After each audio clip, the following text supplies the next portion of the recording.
You're not panicking. I'm panicking. Now I'm panicking.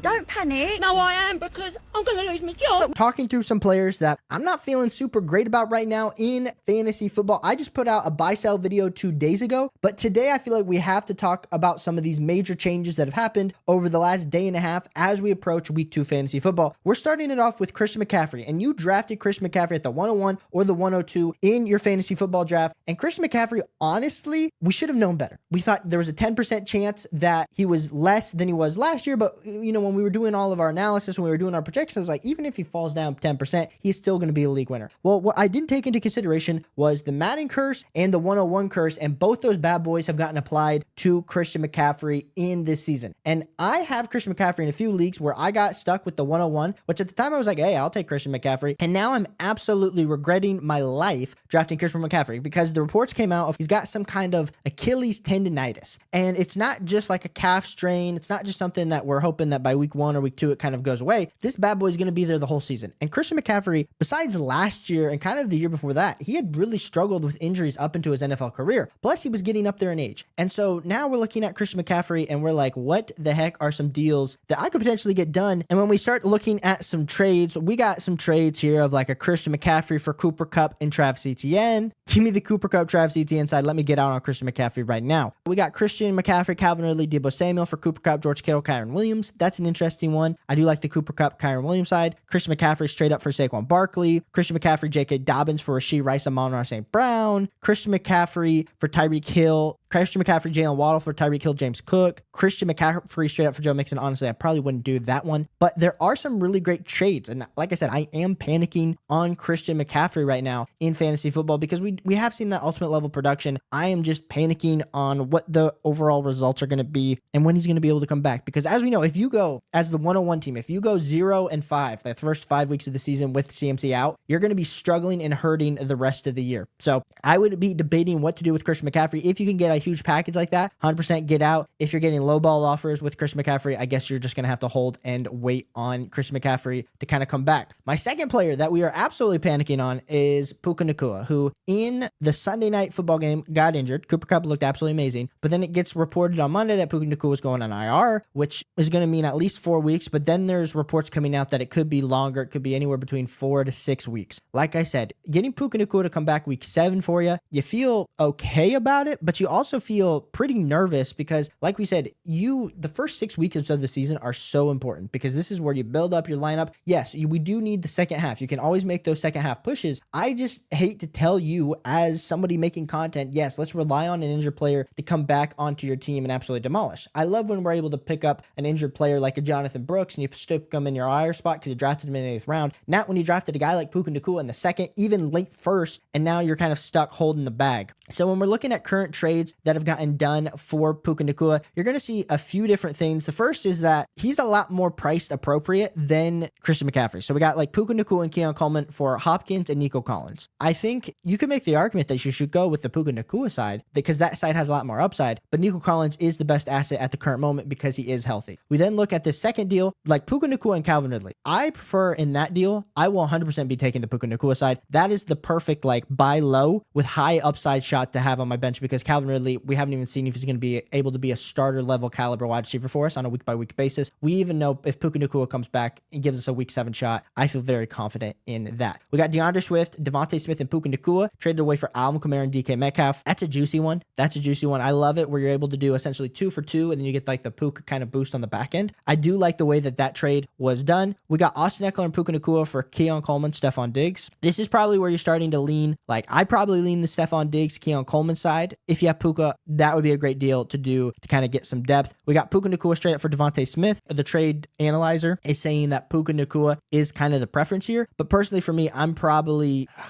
still taking Devontae Smith just based on that injury because like I said, I think if you can trade away Puka Nacua for someone that's going to be like a top 16, top 17 wide receiver, it's going to be really hard to wait on him. Like I said, at this current moment with the current amount of information that we have on Puka, I just do not want you trading low on Puka, but I also don't want you waiting and then you're not not able to do anything, and then you honestly miss out on the fantasy football playoffs because you didn't invest and get fantasy football points onto your team. The next guy we're going to be talking about is kind of a twofold question. We're going to be talking about Jordan Love, but we're also going to be talking about Jayden Reed because we saw Jordan Love absolutely emerge in week 1, looked good, and then of course gets hurt. It's not looking super serious for Jordan Love, but I do think there are some valuable trades out there that you could potentially do to kind of correlate when he's potentially going to be able to come back, because I think a lot of people aren't realizing how serious that injury was, and that even when he's able to come back fully healthy, it's still going to be like, how's that mobility is going to look? Like, someone traded Jordan Love straight up for Joe Burrow. Like, at this point, Joe Burrow, I know it wasn't a great week 1 performance, but Joe Burrow's healthy. Give me that side. Someone was able to pair Jordan Love and Calvin Ridley to go get Kyler Murray. That's a trade that I like. I'm probably holding Jordan Love for Baker Mayfield, even though we saw an amazing week 1 performance from Baker Mayfield. Jordan Love, Kenneth Walker for Patrick Mahomes, George Kittle. Give me the Patrick Mahomes side on that deal. So I do think Jordan Love is an interesting case of some deals that you potentially could get done for him right now, especially in the intermediate time. We're going to look at some Jayden Reed as the next guy. And I saw some crazy deals earlier this week going down for Jayden Reed after that amazing week 1 performance, but it's looking like things have started to chill out just a little bit. Like, I saw someone traded Jayden Reed straight up for AJ Brown. If we're looking at this first deal, Jayden Reed, JMO for Devontae Adams and Gabe Davis, I'm probably taking the package there. Jayden Reed, DeAndre Swift for Nico Collins, I'm holding the package on that side. Jayden Reed for Jerome Ford, not a deal I'm willing to do. Jayden Reed and Brian Robinson for Joe Mixon, also not a deal that I'm looking to do. Jayden Reed and Mike Evans for Jonathan Taylor. That's intriguing if you really do need a running back in a specific level format. It is full PPR though, start 8. Jayden Reed, Devontae Adams, Isaiah Likely for Brandon Ayuk and Puka Nacua. That's probably a deal that I want to do. I do think it is time to kind of sell Jayden Reed if you can get an absolute package haul. But if you're one of these where you're trading Nico Collins, you're getting Marvin Harrison Jr. and Jayden Reed, that's a deal that I'm probably not willing to do just based on the overall upside, because we do think Jayden Reed has ultimate level upside, and we're assuming that if Jordan Love can come back, have a really healthy rest of the season, that this offense look good. And we do know we trust Matt LaFleur a ton, so I am excited to see what Jayden Reed can do. Definitely go see what's potentially out there on the docket for some Jayden Reed. Now, another player that potentially we need to be debating, not selling, I'm not saying panicking, but I would say Raheem Mostert is one of those guys that we need to be a little bit worried about. Devon seems to be ready to play tonight. Raheem Mostert is going to be out. And so I